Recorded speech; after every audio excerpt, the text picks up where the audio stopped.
이스라엘이 가나안 중부 지역을 점령하고 남부 지역을 점령하고 이어서 곧바로 이제 북부 지역을 점령함으로 가나안 땅 전체를 다 점령한다는 이야기를 담고 있습니다. 그런데 이 가나안 땅 북부에 있었던 큰 주도 세력인 하솔, 그러니까 하솔의 왕 야빈이 이 소식을 듣고 남아있는 그런 지역의 사람들과 함께 동맹을 맺고 더 강한 군대를 결성하고 이스라엘을 진격하고 공격하기 위해서 메론 물가로 모여서 진을 칩니다. 그때 가나안 북부에 모였던 동명군의 규모가 얼마였느냐? 오늘 4절에 보니까 정확하게 나와 있는데요. 이 하솔의 왕 야빈이 동맹한 왕들은 보니까 가나안 사람, 아모리 사람, 그 다음에 헷 사람, 보리스 사람, 그리고 히스 사람, 그들로 구성된 사람들이었는데 그 수가 해변의 모래알같이 어마어마했다라고 기록을 하고 있습니다.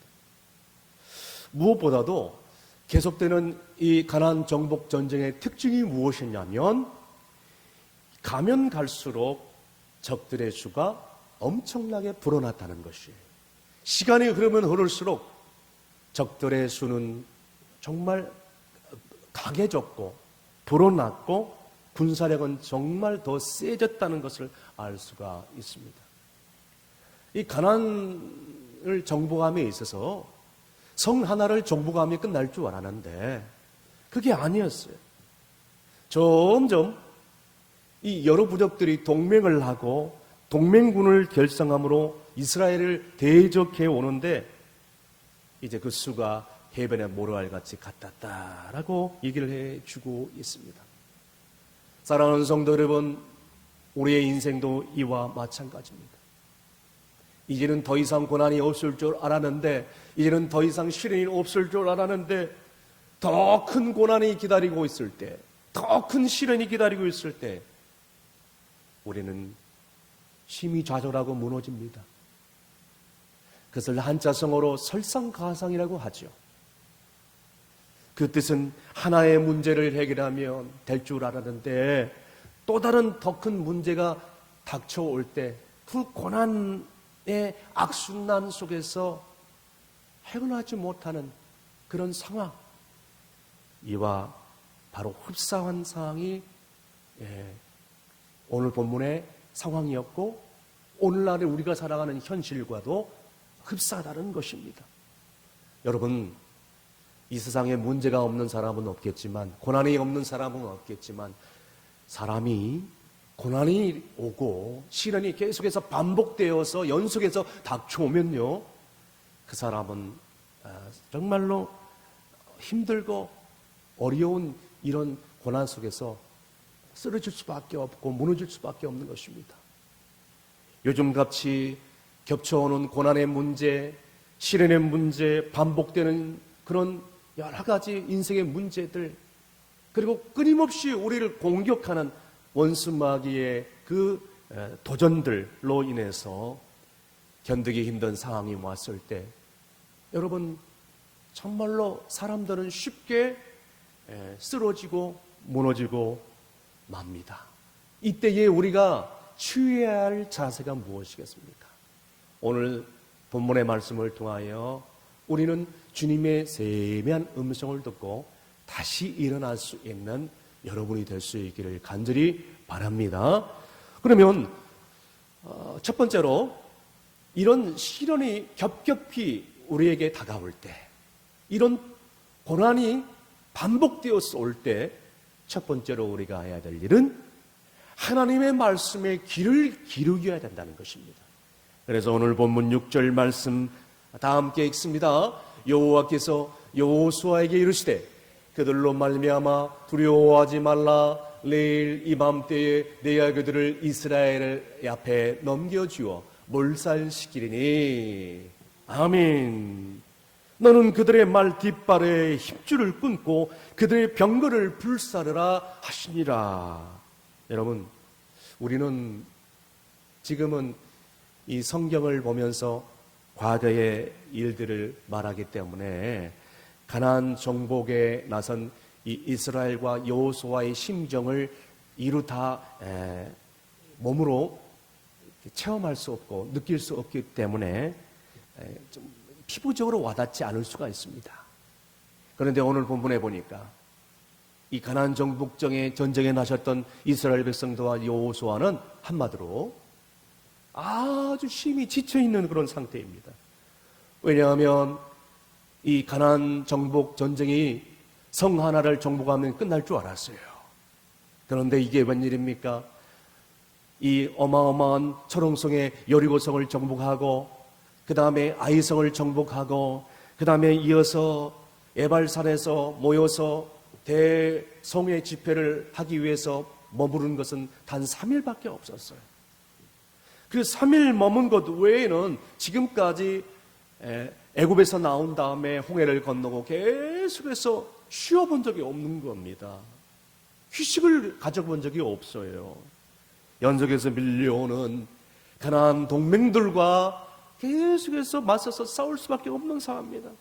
그리고 지금은 무려 30만 이상의 가나안 북부 동맹군들을 맞서야 될 전쟁의 위기 가운데 있는 것입니다. 여러분, 이런 상황 가운데 얼마든지 낙심할 수 있지 않겠습니까? 얼마든지 정말 염려하고 좌절 가운데 있지 않을 수밖에 없는 것이죠. 그때였습니다. 그 순간 어떻게 알았는지 하나님께서 여호수아에게 나타나서 위로의 말씀을 해주는데 뭐라고 말씀을 해주고 있습니까? 오늘 본문의 말씀에, 방금 읽은 말씀에, 여호수아야, 그들로 말미암아 두려워하지 말라. 내가 그들을 이스라엘 앞에서 몰살시키겠다. 할렐루야. 어마어마한 위로의 말씀을 해주는 것입니다. 여러분, 구약시대의 대표적인 선지자 엘리야 선지자를 여러분 잘 아실 것입니다. 여러분, 엘리야 선지자가 갈멜산에서 바알과 아사랴 선지자 850명과 함께 이런 영적인 싸움에서 대대적으로 승리하지 않았습니까? 이 아합 왕과 이세벨과 맞설 수밖에 없는 이 거짓 선지자들과 함께 영적인 그런 승리를 한 다음에 이세벨 왕비가 이 엘리야를 향하여 이를 갈면서 보복을 하겠다고 대선언을 합니다. 그리고 많은 군대를 엘리야를 잡기 위해서 보내죠. 엘리야에게 이 소식을 들은 다음에 얼마나 낙심이 됐는지, 그 소식을 듣고 나서 그 순간에 있는 자리에서 광야로 도망쳐서 이제는 로뎀나무에 앉아서 하나님, 나를 죽여 주옵소서라고 죽여달라고 간청을 하는 것입니다. 사람이 이렇게 악한 극한 상황에 다다르면요, 살고 싶은 마음이 없는 거예요. 삶의 의욕 떨어지는 것입니다. 살아야 할 이유가 없는 것이죠. 그뿐이 아닙니다. 아무것도 손에 잡히지 않아요. 그리고 귀찮습니다. 잠도 오지 않습니다. 뭘 먹고 싶지도 않습니다. 사람이 무기력해지는 것이죠. 엘리야가 바로 이런 상황이었습니다. 얼마나 힘들었으면 나 살기 싫습니다. 사는 것보다 죽는 게 낫습니다 라고 죽여달라고 하나님께 간청을 했을까요? 삶을 포기한 채 낙심이 되어 로뎀나무에 앉아서 지쳐서 잠깐 동안 잠이 들어있는 이 엘리야를 하나님은 그냥 내버려 두지 않았어요. 까마귀를 보내서 먹을 것을 공수를 합니다. 그리고 천사를 보내어서 잠들어 있는 이 엘리야를 쓰다듬으면서 일어나라 깨우면서 구운 떡과 마실 물을 먹이면서 삶을 포기하고 지쳐있는 엘리야에게 새 힘을 주고 위로를 주기를 연속해서 2번이나 하게 된 것을 말씀을 통해서 알게 됩니다. 그래서 열왕기상 19장 7절 말씀에 뭐라고 나와 있습니까? 다 함께 읽습니다. 여호와의 천사가 또 다시 와서 어루만지며 이르되 일어나 먹으라, 내가 갈 길을 다 가지 못할까 하노라 하는지라. 아멘. 심히 지쳐있고 삶을 포기한 엘리야를 쓰다듬으면서 엘리야야 일어나라, 일어나 먹으라 라고 이렇게 위로하고 새 힘을 주게 되는 것입니다. 이러니까 이제 이 엘리야가 힘을 얻고 소생하여서 벌떡 일어나서 밤낮 40일 동안, 세상에 40일 동안 달려서 호렙산에 올라가 끝까지 마지막 사명을 감당하지 않았습니까? 여러분, 놀라운 하나님의 은혜입니다. 그렇습니다. 하나님께서는요, 우리가 주를 위해서 받은 고난과 시험이 올지라도 그런 성도, 그러한 주의 종 홀로 내버려 두지 않습니다. 쓰러져서 낙심하여 삶을 포기하지 않게끔 내버려 두지 않는다는 것이에요. 친히 동행하시고 친히 위로해 주시고 친히 함께 해주셔서 늘 격려로 돕고 있습니다. 그것을 우리가 믿어야 된다는 것이죠. 그런데 사랑하는 여러분, 우리는 막상 시험이 오고 고난이 닥치면 어떻게 합니까? 하나님을 바라보지 못하는 거예요. 자기 자신을 바라보며 환경을 바라보며 상황을 바라보면서 늘 좌절하고 낙심하고 있지 않습니까? 바로 그 순간 우리는 누구를 바라봐야 됩니까? 누구의 음성을 들어야 됩니까? 우리와 함께 하시는 여호와 하나님, 우리를 늘 사랑하시는 예수님의 그 격려와 위로를 우리가 들을 수만 있다면 어떤 고난과 어떤 시험이 올지라도 우리는 능히 이겨낼 수 있으리라 확신합니다. 그러므로 어떤 힘들고 어려운 고난이 닥칠지라도, 그리고 어떤 시련이 밀려올지라도, 반복된 그런 시험이 올지라도 우리 신앙의 선배들이 들었던 하나님의 위로의 음성을 귀를 기울이시고 어떤 고난 앞에서도 어떤 시련 앞에서도 당당하게 하나님 앞에 설 수 있는 저와 여러분이 될 수 있기를 주의 이름으로 축복드립니다. 두 번째로는 자신이 믿었던 것을 내려놔라는 것이죠. 자신이 믿었던 것을 포기해야 된다는 것입니다. 오늘 본문 9절 말씀해 보니까 하나님께서 여호수아를 격려하면서 동시에 이렇게 명령을 하고 있는 것입니다. 다 함께 읽습니다. 여호수아가 여호와께서 자기에게 명령하신 대로 행하여 그들의 말 뒷발에 힘줄을 끊고 그들의 병거를 불로 발살랐더라. 아멘. 여호수아는 하나님의 명령을 귀담아 들으면서 그대로 순종합니다. 이스라엘 백성들에게 대적으로 온 이 가나안 북부 동맹군들의 이 연합군의 규모가 어떻게 됐느냐? 역사가 요세푸스에 의하면 이 마병이 1만 명, 그 다음에 기병이 2만 명, 그 다음에 보병이 30만 명. 어마어마한 이 대규모의 전력입니다. 그런데 오합지졸인 이스라엘, 전쟁이 되겠습니까? 전쟁의 상대가 되지 않습니다. 게임이 되지 않는 겁니다. 더욱이 이스라엘 백성들은 마병이나 기병이라는 것은 찾아볼 수가 없습니다. 전쟁을 해본 경력도 없습니다. 싸움을 할 수 있는 무기가 전혀 없습니다. 전략도 하나도 없습니다. 그런데 하나님께서 그들과 싸워서 이기거든 너는 뭘 해라고 나와 있습니까? 너희들이 취한 모든 말의 뒷발을 다 끊어라.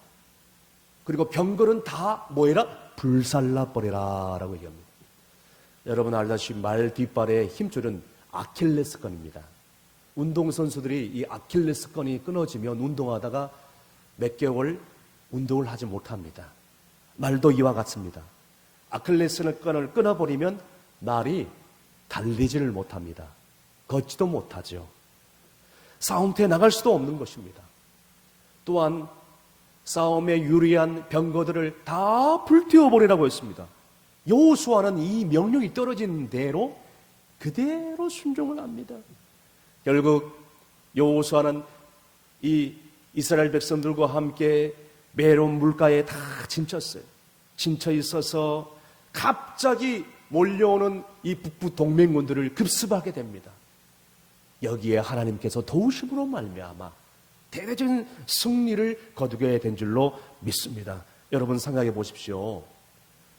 이 전쟁에서 얻은 이 전리품들 너무 아깝지 않습니까?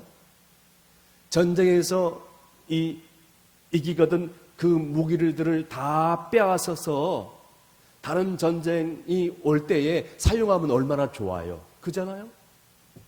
말, 다음 전쟁 때 사용하면 좋잖아요. 병거, 이 병거들이 있어야 전쟁에 유리하지 않겠습니까? 그런데 이런 것들을 다 포기하라고 얘기하는 거예요. 하나님은 다 이것을 내려놔라, 없애버려라, 불살려버려라, 상식적으로 이해가 되지 않습니다. 그렇지 않습니까? 그런데 보세요. 이제까지 이스라엘 백성들이 이러한 전략 가지고 전쟁에서 승리를 했나요? 아닙니다.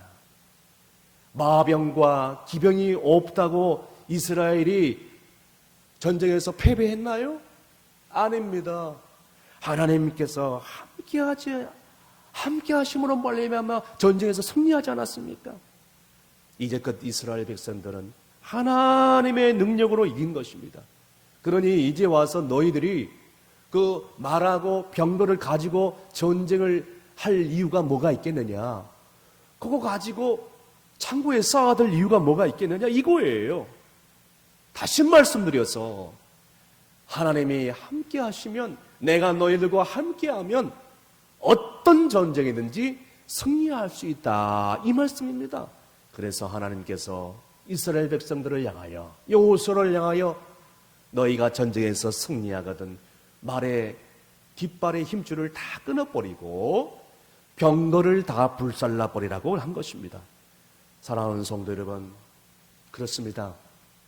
어떤 시험이든지 어떤 고난이든지 여러분, 이 계속해서 오는 이 고통으로부터 우리가 벗어나기를 원하십니까? 해방되기를 원하십니까? 진정으로 그렇다면요, 내 것을 내려놔야 돼요. 내 자아를 내려놔야 돼요. 내 경험을 내려놔야 돼요. 내 지식을 내려놔야 돼요. 내 얄팍한 술수를 다 내려놔야 돼요. 이것을 포기해야 돼요. 하나님이 이렇게 말씀하는 겁니다. 너의 것을 포기하라. 하나님 외에 의지했던 모든 것을 포기하라고 말씀하고 있는 것입니다. 여러분, 지금까지 우리가 인생을 살아오면서 무엇인가 내가 할 수 있다고 이거 붙잡고 있는 것이 있다면 하나님이 오늘 이 아침에 말씀하고 있는 것입니다. 내려놔라. 네가 믿는 거 있다면 다 내려놔라. 내려놓기를 간절히 바랍니다. 왜냐하면 이것을 내려놔야 하나님이 도와줄 거 아니에요. 그런데 어떤 사람들은 나는 하나님의 도움이 없이도 나는 능히 이 인생을 살아갈 수 있습니다 라고 생각하는 이런 사람들은 하나님이 도와주지 않습니다. 이처럼 어리석은 사람이 어디 있어요? 자기 자신의 힘으로 인생을 살아갈 수 있다고 큰소리 치는 사람들, 이런 사람들은 하나님의 도우심이 필요 없다고 생각하기 때문에 하나님이 도울 길이 없는 것입니다. 절대로 돕지 않습니다. 물질이 많지만 사람들에게 따돌림을 당하고 심지어는 주변의 모든 사람들에게 집단 따돌림을 당하면서 외롭게 쓸쓸하게 고독하게 살아왔던 성경의 인물 가운데 삭개오라는 인물이 있습니다. 여러분 잘 아시죠? 누가복음 19장에 나와 있는 삭개오. 삭개오는 어느 날 자기 동네에 예수님이 지나간다는 소식을 듣고 예수님을 만나고자 갈급했지만 사람들이 많이 몰려왔기 때문에 예수님을 만날 길이 없어서 그가 판단한 것은 뽕나무로 급히 올라가서 예수님을 보는 길이었어요. 그래서 예수님을 만날 수만 있다면 사람들의 비웃음과 사람들의 따돌림은 전혀 상관하지 않겠다라는 그런 결정이 있었던 것 같아요. 그런 결정을 한 다음에 뽕나무로 기어 올라왔을 거예요. 다른 사람들의 나는 시선은 개의치 않는다. 나는 오늘 주님을 만나리라. 그리고 주님을 내 가정에 초대하리라. 여러분 어떻게 생각하십니까? 이 삭개오를 보면요, 저는 그런 생각이 들어요. 예수님을 만나야 진짜 행복을 얻을 수 있다. 정말 내가 영원한 행복을 갖기 원한다면 삭개오처럼 나는 주변 사람들의 시선을 아랑곳 없이 나는 주님을 만나리라, 이런 마음이 있어야 되지 않겠습니까? 그런데 대부분의 사람들은요, 하나님께 인정을 받지 못하고 영원히 하나님께 버림받은 것보다도 사람들에게 버림받고 사람들에게 왕따를 당하고 사람들에게 따돌림을 당하는 것을 더 부끄럽게 생각하는 사람들이 우리 주변에 얼마나 많은지 몰라요. 이 얼마나 어리석은 사람들입니까?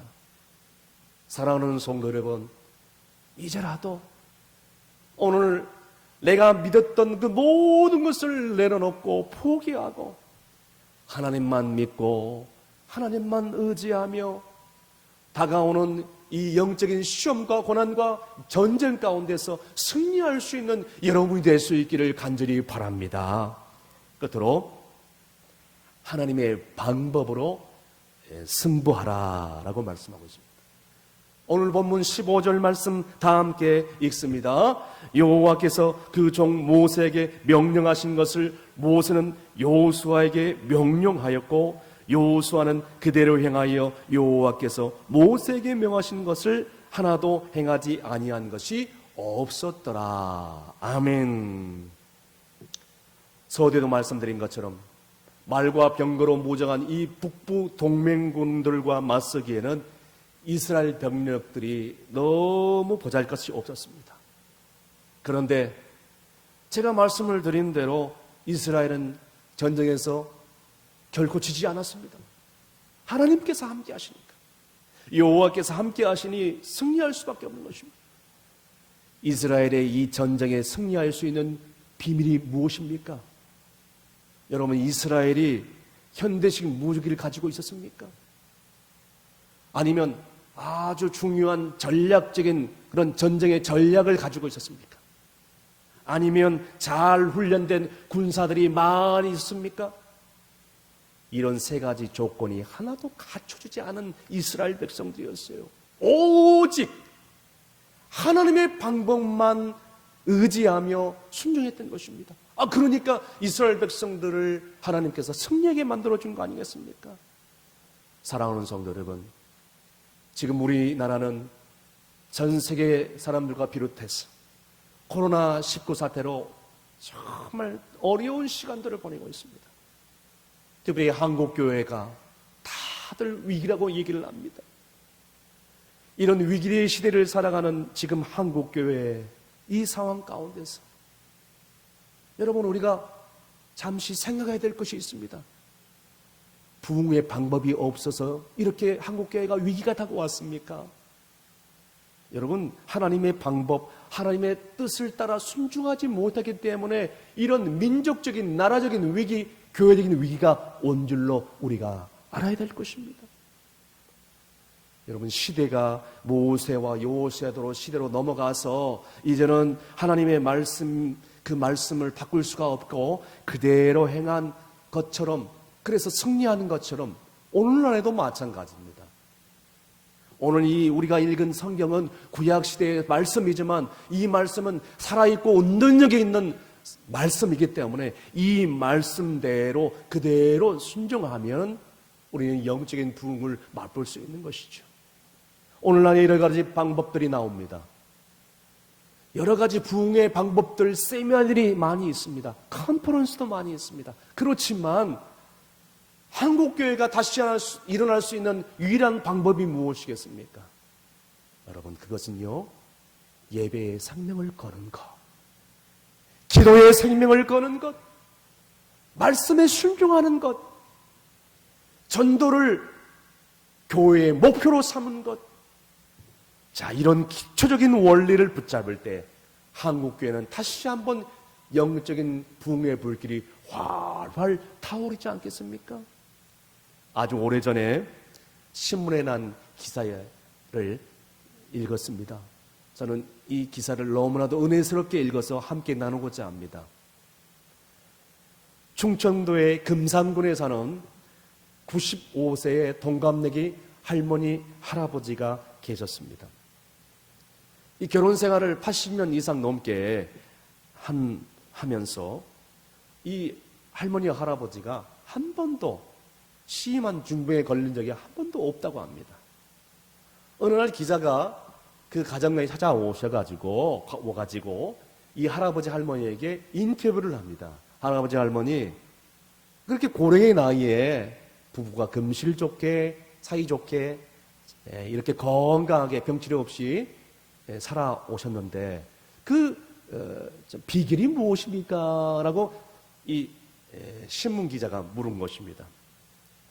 그때에 이 할아버지 할머니가 이구동성으로 한결같이 하는 얘기가 뭐라면 교회 때문이다. 교회 때문이다. 내가 교회를 잘 나가서 내가 이렇게 건강한 것이다. 나는 교회밖에 몰라 라고 얘기하는 것이죠. 그러면서 신문 기자가 계속해서 비결을 얘기해달라고 얘기를 하자 상세하게 이런 얘기를 하는 것입니다. 할머니가 이 집에 시집 왔을 때에 시어머니가 정말 믿음이 좋은 시어머니였어요. 그러니까 그때는 신앙이 별로 없었는데 시어머니, 믿음 좋은 신앙이 좋은 시어머니가 주일만 되면 이 며느리 손잡고 교회를 가가지고 그 신앙생활을 하는 것이 지금까지 정말 인생의 큰 건강을 유지하는 기둥이 되었다라고 이렇게 말씀을 하면서 계속해서 새벽 기도에 나가고 금요 철학에도 나가고 수요 기도에도 나가고 구역 예배에도 나가고 예배 시간만 되면 나가서 하나님을 믿고 말씀 듣고 은혜를 받았다는 것이에요. 하나님만 의지했다는 거예요. 하나님 말씀만 묵상하고 읽고 기도했다는 것입니다. 틈만 나면 찬송을 했다는 거예요.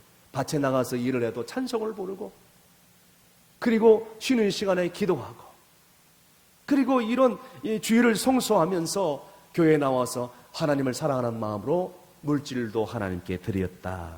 그러면서 하는 말이 우리는 교회밖에 모릅니다. 교회밖에 몰라요.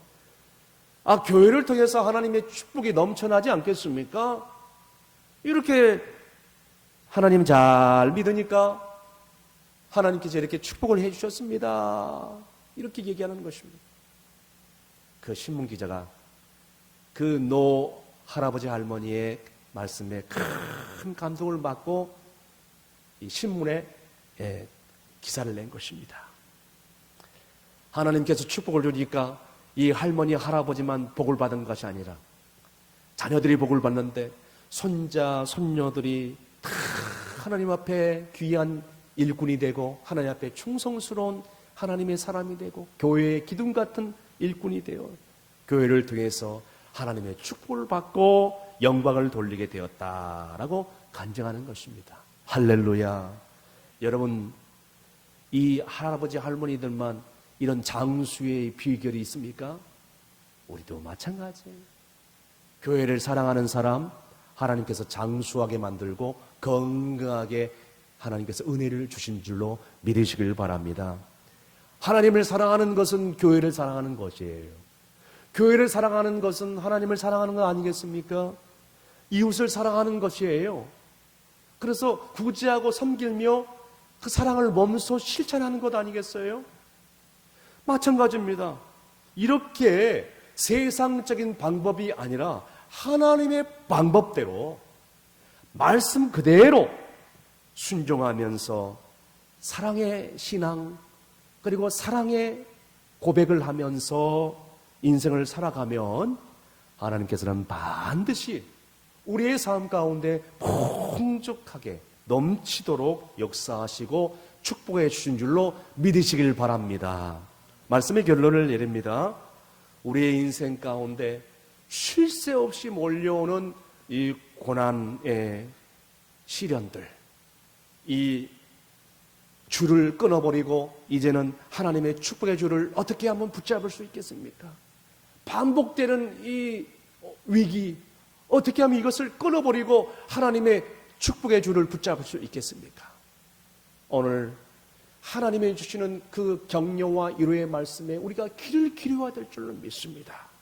그래서 죽음의 자리에서도 일어날 수 있는 능력이 하나님의 음성 성경 말씀에 있다는 것을 우리가 잊지 말아야 될 것입니다. 그리고 지금까지 우리가 인생을 살아오면서 내 자신이 그렇게 믿고 의지했던 것을 다 하나님 앞에 내려놓고 포기하고 이제는 하나님만 섬기며 하나님 앞에서 진실하게 엎드릴 수 있기를 간절히 바랍니다. 왜냐하면 심령이 가난한 자가 천국을 얻게 됐기 때문입니다.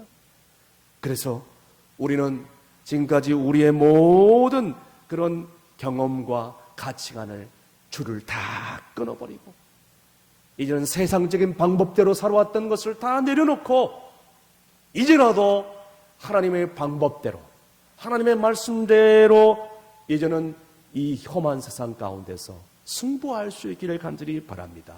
그래야 하면 어제나 오늘이나 앞으로 변함없이 영원토록 이 하나님의 방법만, 그 하나님의 사랑만 의지하면서 이제는 어떤 시험과 환난의 줄도 확실하게 끊을 수 있게 됨을 믿으시길 바랍니다. 이 믿음을 갖고 이 어려운 위기의 시간들을 잘 극복하여 승리할 수 있는 저와 여러분이 될 수 있기를 주의 이름으로 축복합니다. 기도하겠습니다.